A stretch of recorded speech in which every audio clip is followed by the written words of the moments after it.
Hello everyone, this is my fourth video in my series on Capital by Karl Marx. You should watch the other ones if you haven't. Today we finally enter the workplace, where we reveal the secrets of surplus making. There's gonna be a bit of math involved, but don't worry, it's nothing but basic adding, subtracting. I'm not gonna make you do calculus on your free time like some loser. Now, let's begin.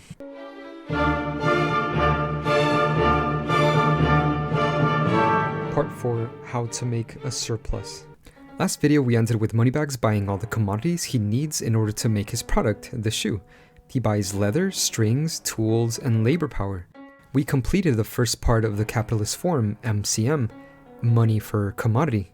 And of course, now we have to actually make the shoe. We enter the workplace, where Moneybags consumes the use value of the commodities he bought in order to make the product. The use value of the commodity labor power is now real labor. What was once before only potential, future labor is now real, materialized labor. He puts them to work. Work, or labor, when analyzed independently, has been existing since the dawn of man, and likely will always exist. Sure, across the centuries our tools and methods have evolved, but the basic premise is the same. He puts to action the natural forces which make up his corporeity and assimilates it into a useful, productive form.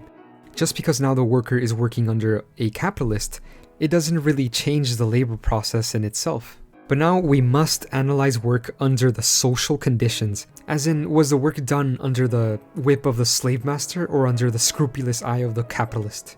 There are two characteristics of labor under the capitalist. Number one, the work belongs to the capitalist.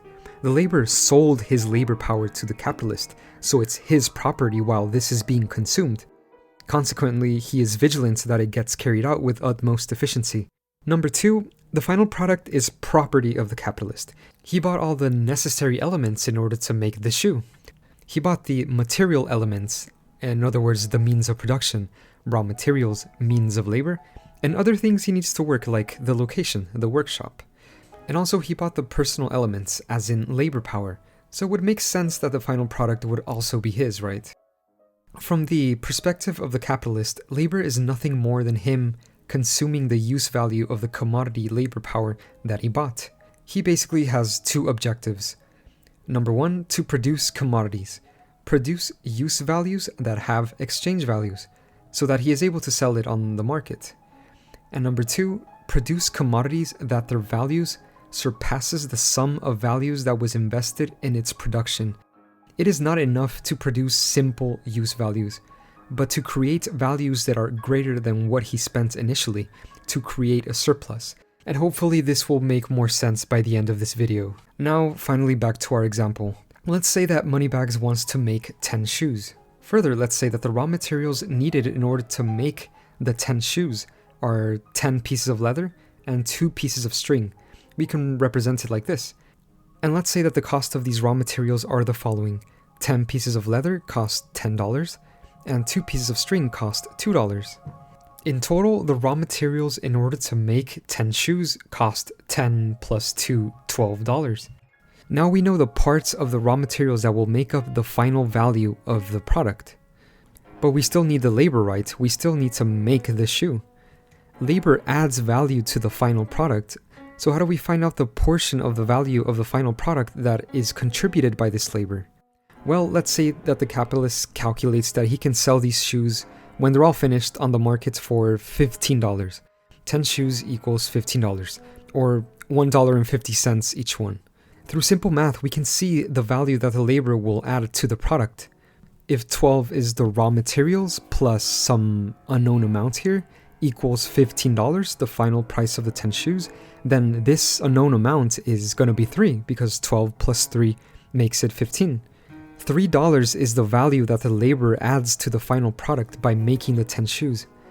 And let's just say that the laborer takes 6 hours to do this.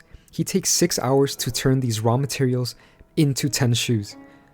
Then in 6 hours of labor, the laborer creates a value of $3. Naturally, this is what the capitalist pays him. His work created a value of $3, so it makes sense to pay him $3, right? The laborer then goes home after his 6-hour shift and uses these $3 to purchase his means of life. We had said before to just assume that the laborer needs at least $3 every day to survive, so he can purchase food, clothing, and shelter, and be in condition to continue working the next day. Okay, now the 10 shoes have been created.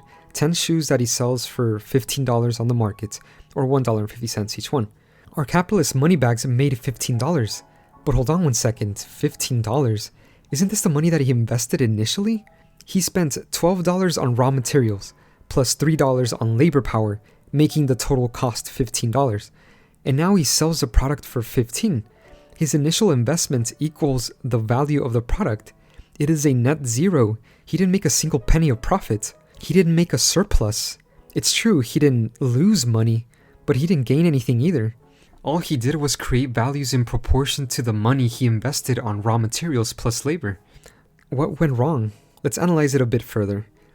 The labor took 6 hours to create a value of $3, right? We know this because the value before the shoes are created is $12, coming from the cost of the raw materials. But after the shoes are created, the value is $15. So through his labor of 6 hours, it added $3. This is what Moneybags pays him. He purchased labor power on the markets for $3.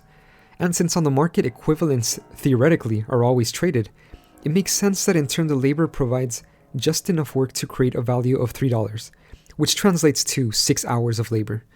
So $3 for $3, all is well. Well, not for Moneybags. He was not a capitalist today. He was not able to turn his money into capital. He goes home that night and mopes around. His venture was a failure.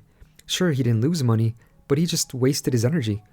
He could have just spent those $15 directly to buy 10 shoes on the market, instead of having to go through all this trouble. It would have had the same effect. He sits in his living room and puts on the Wolf of Wall Street to cheer himself up a bit.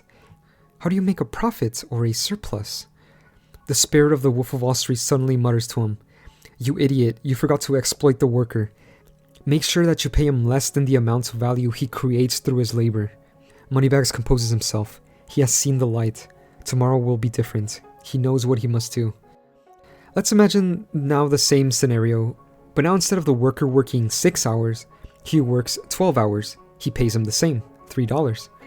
If before the worker creates 10 shoes in 6 hours, which he can sell for $15, in double the time, 12 hours, he will make double the amount of shoes as well, 20 shoes, which he can sell for $30.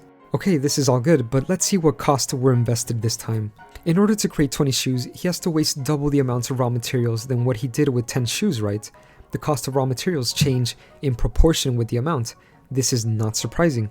So if 10 pieces of leather at $10 and 2 pieces of string for $2 were needed to make 10 shoes, now to make 20 shoes, it will be 20 pieces of leather for $20 and 4 pieces of string for $4. And we said that the wage he pays the labor is the same, $3. In total, the cost in order to make these 20 shoes is $24 in raw materials plus $3 of labor to equal $27. Moneybags sells these shoes for $30 on the market, or the same, $1.50 each one. Hold on one second, did Moneybags just make a product that gained him $30, but he only invested $27? He just made a profit or a surplus. He was able to make a surplus of $30 minus $27 to equal $3, which he keeps all for himself. What was different here? The only thing that changed is that he made the worker work for 12 hours instead of 6 hours. And yes, that is the key here. Recall that from working just 6 hours, the laborer is able to create a value in the product of $3. This is what the capitalist pays him. But in these first 6 hours, the laborer is only equaling the wage that the capitalist pays him. He is paying his wage in a sense. The capitalist bought labor power on the market for $3, so he works the necessary amount of time to create a value of $3 in the product, the 6 hours.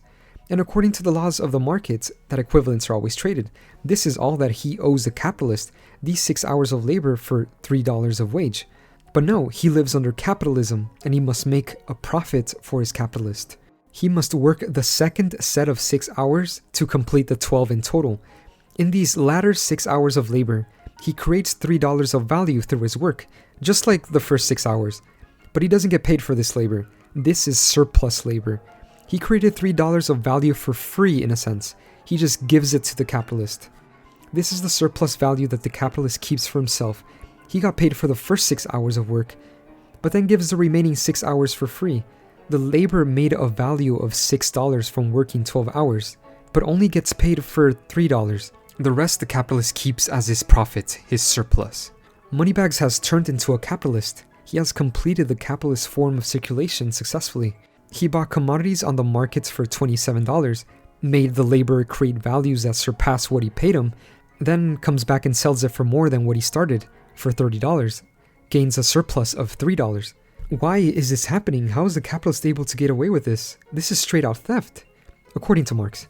It has to do with the nature of the commodity labor power. The commodity labor power has the very special quality that its use value is the source and creator of values. It's a commodity that can create commodities.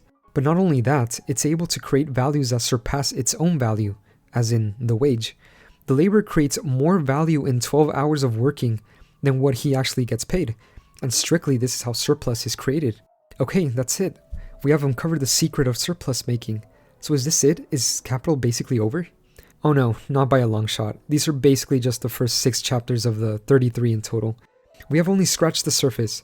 But yes, it's true that this is the foundation on which all the subsequent chapters are based on. So make sure you understand this before proceeding. If you don't, all the rest is not really going to make sense. Goodbye.